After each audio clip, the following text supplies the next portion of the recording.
Hey guys, welcome my channel. কি খবৰ তোমালোকৰ? আশা কৰোঁ সকলোৰে ভাল বুলি। আজি মন্দিৰত যাব ওলাইছো। নিশ্চয় মাতখিনি শুনি আছে। স্ক্ৰীণত কাকে চাই থাকক। নামঘৰ চৰি নামঘৰ নহয়, ভাগৱত হৈ আছে। মানে চাকি জ্বলাব গৈ আছো। ইয়াত চাকি জ্বলাই আছে। দেখিছেনে এয়া? বলক স্ক্ৰীণত কাকে চাই থাকক। নামঘৰ ওচৰলৈ আহি পালোহি। দেখিছে কিমান চাকি জ্বলাই থৈ দিছে।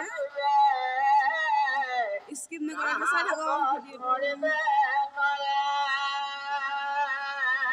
চাকি ইমান ধুনীয়াকৈ জ্বলাই থৈ দিছে। দেখিছেনে ইমান ধুনীয়া লাগিছে।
Bye bye guys, next video.